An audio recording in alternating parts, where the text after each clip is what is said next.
আসসালামু আলাইকুম।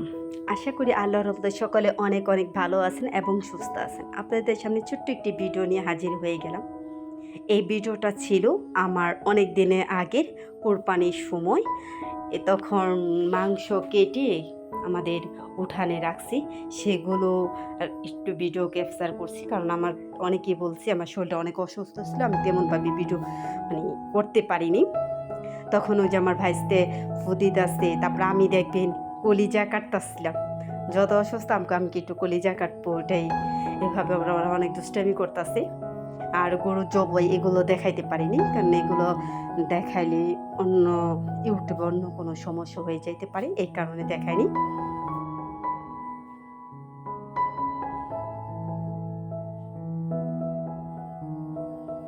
আর ওই রান্নে অনেকেই করতেছে, ফুপি দেখি আমি উঠাইতে পারি কিনা, এই কথা বলতেছে। আমি কই দেখো, তুই আবার উঠাই আবার দেখাইতেছি, দেখো আমি উঠাইতে পারছি। অনেক দুষ্টামি করতেছি, ওই সাথে করে এক একে কাইটা কাইটে এখানে আনতেছে সব কিছু। আর মাশাল্লাহ আলহামদুলিল্লাহ আমাদের গরুটা কেনা খুবই ভালো হয়েছিল। আমার মেয়ে আবার দেখাইতেছে এটা এরকম, এই যে আমার ভাইস আবার ওটা ফুল আইসি, ওটা পুরোটা ফুল ছাড়ে। এই যে সাইডে আমি আবার কলিজাগুলো আমার কাটতে অনেক ভালো লাগে, আমি সেগুলো আবার কাটতেছি। প্রতিবারই আমি এরকম করি, কলিজা এগুলা কাটি সবাই সাথে। আর হঠাৎ করে ঢাকা থেকে আসার পরে এত সুস্থ হয়ে যাবো বলতে পারিনি, তো ওরকমভাবে ভিডিও কিছুই আমি নিতে পারিনি। যে আমি কাটতেছি, আর এখানে আব্বা, তারপরে আমার আরেক কাকা, যারা আমরা ভাগিয়েছিলাম সবাই একে একে কাটতে আসছি মাংসগুলো। এই যে চলে আসলাম, ভাই আবার আম পাড়তাছি।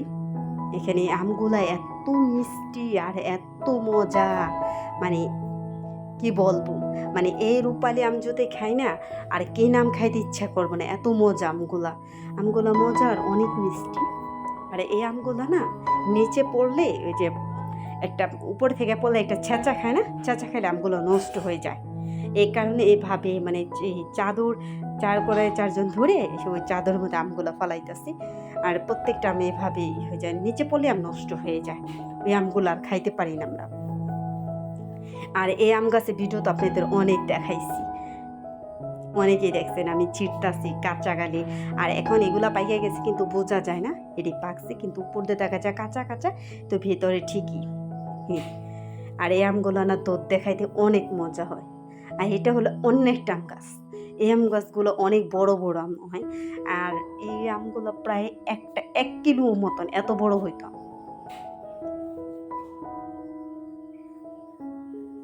আমাদের ঘরের সামনে দুই সাইডে দুইটা, ভাবিদের ঘরের সামনে দুই সাইডে দুইটা আম গাছ, ওই সাইডে একটা এই সাইডে, ওটা হলো রূপালি আর এটা মনে ফজলি আম। তারপর আবার ভাবি পিঠা বানাইতেছে রাত্রিবেলা। আমি অল্প অল্প একটু একটু ভিডিও নিয়ে আমি একত্রভাবে করছি। ভাবি আবার পিঠা বানাচ্ছে, আর পিঠাগুলো মাশাআল্লাহ খুব সুন্দর হয়েছে। ওই যে বেশিক্ষণ আমি থাকতে পারিনি।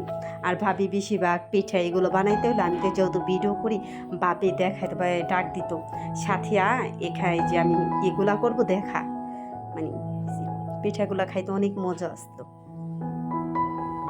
আর দেখান তো মা তো মায়ের সাথে কোনো তুলনা হয়, মার সাথে বিড়ালগুলো উল্টা পাল্টা করে ঘুমাইসা রয়েছে, একজনের আরেকজন গলা ধরে ঘুমাইসা রয়েছে। আমি আবার সেটা বলতেছিলাম, ভাবি দেখছি ওদের যখন ওর মা দুধ খাওয়ায়, আপনি দেখলে বলতেন কি যেন দুষ্টামি করি। এই যে ভাবি এক একই গ্যাসের মধ্যে সব পিঠাগুলো উঠাইতেছি, আবার পিঠাগুলো উঠাই বলতেছে এগুলা খাও। আর চলে আসলাম তালে, দেখছেন পিঠে থেকে তালে চলে আসছি, অনেক তাল। আর এই পার্কে তো আমরা তালের আঠি আমরা খাইনি, তালগুলা খাওয়া হয় না আমাদের। খাওয়ানো কী করবো, তারপর আমি একটা ধরে কিনে নিয়ে আসছিলাম। সেদিনকে আমি একটু আবার ভুল করছিলাম, ওই যে বলো না, আমি আরেকটা কাইন ধরে যদি নিয়ে আসতাম, বাসা আনার পর কাটতে পারি না। আবার অনেকে দেখাইতেছি এরকম ধরেই কাইন ধরে ধরে আমি সে বিক্রি করতেছি। তখন আমি একটা কাইন ধরে নিয়ে আসতাম, এদিকে ওদিকে অনেক এসলো।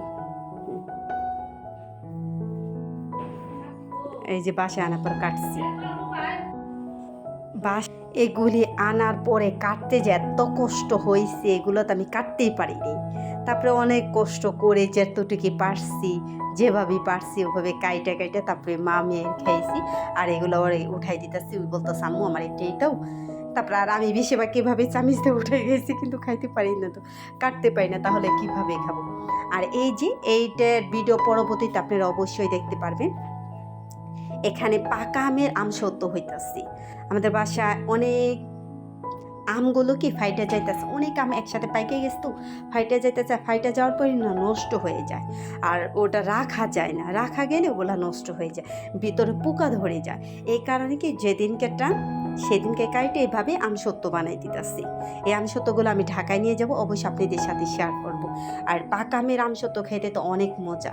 এটার ভিতরে কোনো চিনি কিছুই দেয়নি, শুধু আমটা সিদ্ধ দিয়ে ভালোভাবে করে তারপরে মা এই আমসত্ত্বগুলো দিয়েছি। এই আমসত্ত্বগুলো আমি যাওয়ার সময় নিয়ে যাব। আমার মা বলতেছে যখন আম থাকবে না তখন তোমাদের এইটা ঠিকই খাইতে মন চাইব। আমি ছোট ছোট করে কাইটে নিয়ে যাবো।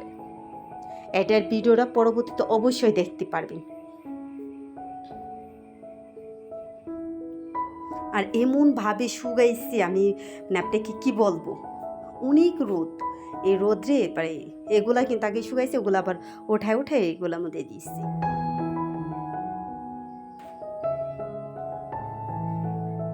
আমার ভিডিওটা কি আগ পিস হয়ে গেছে, মেয়ে তালের এগুলা নিয়ে আসছে, ওগুলা হয়ে গেছে আগে।